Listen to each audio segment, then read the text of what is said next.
श्री सुखदेव जी और राधा जी। पूरी कथा में कहीं भी राधा जी का नाम नहीं आया है। इस भागवत में राधा जी का नाम का कहीं वर्णन ही नहीं है। अब आप समय कहीं श्री राधा लिखा ही नहीं है। क्यों? पूछे क्यों लेंगे? क्योंकि सुखदेव जी महाराज जब परीक्षित जी को कथा सुनाते हैं, जब उन्होंने इस कथा को सुना तो जो राधा है, राधा और श्री सुदामा जी हैं, इतने रसमय है कि जैसे ही श्री सुखदेव जी महाराज इस नाम का उच्चारण करते हैं तो आनंद की समाधि लग जाती है। होता क्या है, जब राधा नाम लेते तो आंखें बंद हो जाती हैं और परीक्षित को कथा सुनाना बंद हो जाते हैं। तो उन्होंने राधा इस प्रकार से संबोधन किया गया। देवताओं ने पूछा ब्रजवासियों से, ठाकुर जी के सामने आए, बोले ईमानदारी से बताओ कि तुमने गिरिराज जी को कैसे उठाया। तो कहा अगर इस बात का अगर आप पूछ ही रहे तो सुनो। कछु माखन को बल बढ़ो, जो तुम्हारे घर से हम माखन चुराते थे उसकी ताकत है ये। तब तो चिल्लाते थे, हमारी शिकायत करते थे हमारी मैया से, और आज देखो उसी माखन की ताकत है ये। कछु माखन को बल बढ़ो, कछु गोपन करी सहाय, श्री राधा जी के कारणे मैंने गिरवर लयो उठा। किसके कारण? श्री राधा जी के कारणे मैंने गिरवर लयो उठा। राधा जी की परम कृपा से मैंने इस गिरिराज जी को उठाया है। और कच्छ माखन को बल बढ़ो, काम सब ठाकुर जी ने किया है, लेकिन जितने ब्रजवासी हैं सहयोग सबने किया है, अपना नाम नहीं ले रहे। कच्छ माखन को बल बढ़ो, कच्छ गोपन करी सहाय, श्री राधा जी के कारणे मैंने गिरिवर लयो उठाए। अकेले नहीं उठाया मैंने। अरे बोले तुम बहुत चालाक हो, कोई बात नहीं है। ब्रजवासी अपने अपने कार्य में लग गए। अच्छा हुआ क्या, एक बार नंद बाबा रात्रि में शयन कर रहे थे। प्रातःकाल 4 बजे उठ जाते हैं। इन्हें भ्रम हो गया, रात्रि के 12 बज रहे थे और इन्हें भ्रम हुआ कि सुबह 4 बज गए और मुझे उठना चाहिए, भगवान की पूजा करनी चाहिए। अभी रात्रि में 12 बजे ही उठ गए और यमुना जी में स्नान करने चले गए। रात्रि में 12 बजे स्नान किया तो वरुण भगवान सो रहे थे। जैसे ही देखा कोई स्नान कर रहा है तो अपने मंत्रियों से कहा जाओ बांध के लेके आओ उसको। तो वरुण भगवान के जो 2 मंत्री थे, नंद बाबा को पकड़ा और बांध के वरुण भगवान के पास ले आए। नंद बाबा के साथ में 2 ग्वाला भी गए थे। उन्होंने आगे भागते भागते भगवान कृष्ण से कहा, बोले भैया बाबा स्नान करने के लिए रात्रि में चले गए और उनको जल के देवता बांध कर ले गए। बोले कहाँ? बोले जल के नीचे ले गए, पता ही नहीं चला। हम लोग तो बहुत डुबकी लगा लगे देखा, लेकिन कहीं बाबा का पता ही नहीं था। कोई बात नहीं है, जो काम कोई नहीं करेगा वो तेरा कन्हैया करेगा। पहुंच गए, लंगोटी बांधी, ठाकुर जी ने यमुना मैया में छलांग लगा दी और पहुंच गए यमुना के रास्ते वरुण लोक, जहां पर वरुण भगवान के पास में नंद बाबा रस्सियों से बंधे हुए पड़े हैं। जैसे ही वरुण भगवान ने देखा साक्षात ईश्वर आ रहे हैं, अरे भैया तुरंत सिंहासन से खड़ा हो गया और भगवान को बिठाया। नंद बाबा सब ये दृश्य देख रहे हैं। बोले मेरा कन्हैया ये क्या है? बोले मेरे ही सामने बताओ, इतना बड़ा ये देवता और स्वयं हट गया और अपना सिंहासन इसने ले लिया। ऐसा कौन है ये? सभी जितने भी देवता हैं सब इसकी स्तुति कर रहे हैं, प्रार्थना कर रहे हैं। कौन है ये? मुझे लगता है इसकी कोई इससे कोई आपस में रिश्तेदारी है, इसलिए इसको प्रणाम कर रहे हैं। कहा ये मेरे पिताजी हैं, मेरा कृष्णा अवतार हुआ है। पिताजी हैं, भ्रम हो गया था इसलिए रात्रि में स्नान किया, तो आपको इनको छोड़ना चाहिए। बातें नहीं करेंगे भैया बीच वाले, हाँ भाई साहब बातें नहीं करेंगे। राधे राधे बोलना पड़ेगा जरा और जोर से।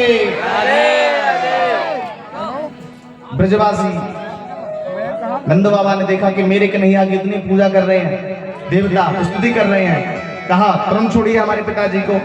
पिताजी को रस्सियों से मुक्त किया और नंद बाबा को साथ में लेकर भगवान कृष्ण यमुना से बाहर आए।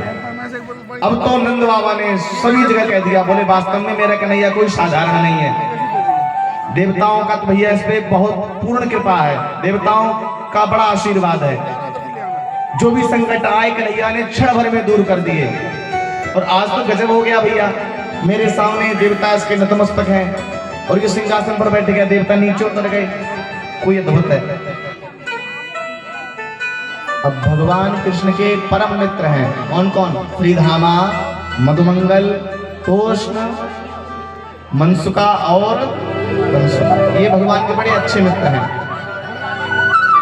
ठाकुर जी को हाथ पकड़ के यमुना किनारे ले गए, बोले आज ईमानदारी से बता दे तू जय जय है, जय जय है तू ईमानदारी से बता। बोले हाँ मैं जय जय हूँ, बताओ क्या करोगे? बोले अगर तू जय जय है तो अपना बैकुंठ दिखा, हमें बैकुंठ दिखा अपना, अगर तू भगवान है तो।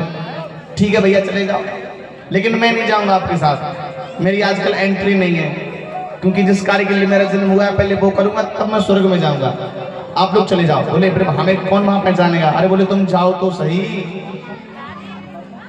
यमुना जी में पहले स्नान करना पड़ेगा।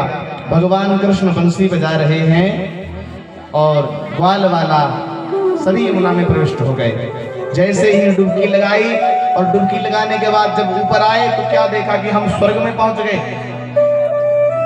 अरे वास्तव में स्वर्ग में तो बड़ी अच्छी व्यवस्था है, कोई 4 हाथ वाला, कोई 4 सिर वाला, कोई 5 सिर वाला, बड़े बड़े देवता बैठे हुए हैं। जैसे ही आगे बढ़े बोले सब जगह तो दिख रहा है लेकिन हमारा कन्हैया कहीं नहीं दिख रहा है। तो क्या देखा कि शेष नांग पर वही स्वरूप, वही सुंदर की आभा और शेष नांग पर बैठे हुए हैं और लक्ष्मी मैया चरण सेवा कर रही है। अरे बोले ये कन्हैया रहा हमारा। अब विश्वास हो गया कि ये साक्षात ब्रह्म है, परमेश्वर है, ईश्वर है। अब ब्रजवासी है, विशुद्ध प्रेम है इनका, अपनी भाषा में बोल रहे हैं, लेकिन हाँ देवता है संस्कृत भाषा बोलते हैं, वो तो देवभाणी संस्कृतम, देवता संस्कृत भाषा बोलते हैं। तो भान को अच्छा नहीं लगा, मन नहीं लगा, तो बाद में कहा कन्हैया तेरा स्वर्ग तो देख लिया लेकिन हमारा मन नहीं लग रहा है, हमारा मन तो वृंदावन में लगता है, तो भैया हमें वृंदावन छोड़वा दे, बाकी तेरा स्वर्ग बहुत बढ़िया अच्छा है। ठीक है भैया चले जाओ। वृंदावन आए और वृंदावन में आकर अब प्रभु ने एक लीला प्रारंभ की, महारास की लीला करी। कौन सी? रास। जो सखियां थी, गोपियां थी, ये पूर्व जन्मों में संत महात्मा थे। भगवान ने इन्होंने तपस्या की कि प्रभु हम आपकी भक्ति में हमेशा रहना चाहते हैं। तो कहा इस अवतार में तो नहीं, कृष्णा अवतार में तुम गोपी बन के आना और मैं कन्हैया बन के आऊंगा, तब हम तुम्हारे साथ रास करेंगे। तो वही गोपियां आज भगवान के साथ रास करने के लिए तैयार हुई। यमुना के तट पर और कार्तिक मास है, एकादशी की तिथि है और आज भगवान बंसी बजा रहे हैं। और जैसे ही भगवान ने बंसी बजाई, बंसी की जो तान छेड़ी, जो गोपी जैसी अवस्था में थी वैसे ही अपना घर छोड़ के भागने लगी। कोई स्नान कर रही है तो स्नान करते ही करते भाग गई, कोई अपने पति को खाना खिला रही है तो खाते रहना, हम जा रहे हैं। कोई अपना श्रृंगार कर रही है तो आधा श्रृंगार ही हुआ है, हम जा रहे हैं। अपने अपने भाव में जैसी भगवान की बंसी बजती है सब ब्रजवासी मंत्रमुग्ध हो जाते हैं। वो बंसी श्याम ने बजाई यमुना किनारे आधी रात को, हाँ बंसी श्याम ने बजाई यमुना किनारे। आप भी आइए ऐसे देखिए।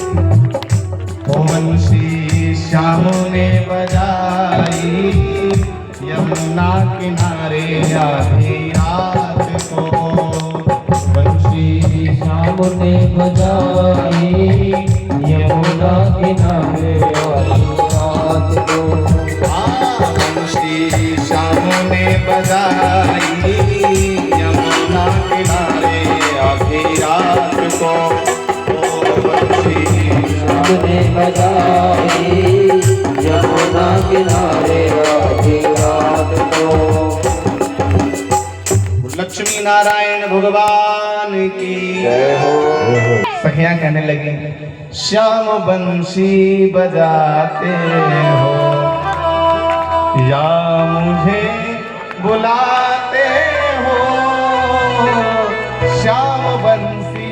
बजाते हो। भगवान भी कहने लगे राधा पायल बजाती हो या मुझे गाइए, आप भी गाइए। राधा पायल बजाती हो या मुझे लक्ष्मी नारायण भगवान की। हमेशा आपके मन की नहीं करेंगे भैया। जाते बड़ा सुंदर रास होता है। अरे रास रचो है, रास रचो है, हमारे साथ में गाएंगे। अरे रास रचो है, रास रचो है, यमुना किनारे सखी रास रचो है। रास रचो है, रास रचो है, यमुना किनारे सखी रास रचो है। हाँ रास रचो है, रास रचो है, यमुना किनारे सखी रास रचो है। रास रचो है, रास रचो है, यमुना किनारे सखी रास रचो है।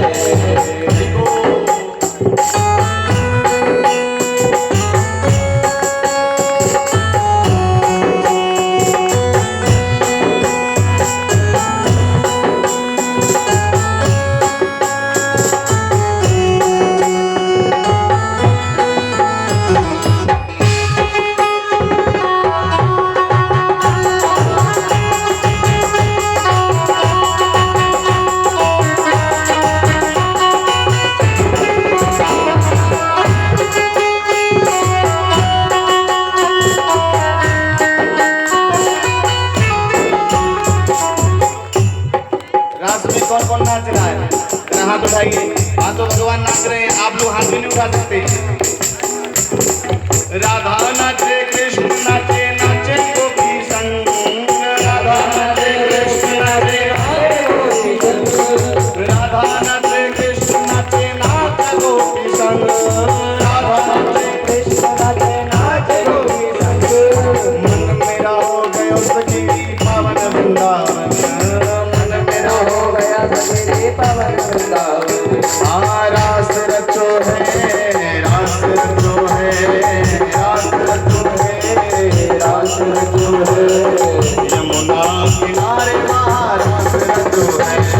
रास रचो है, रास रचो है, यमुना किनारे रास रचो है। हाँ रास रचो है, रास रचो है, यमुना किनारे वहाँ रास रचो है। रास रचो है, रास रचो है, यमुना किनारे वहाँ रास रचो है। यमुना किनारे वहाँ रास रचो है। यमुना किनारे वहाँ रास रचो है।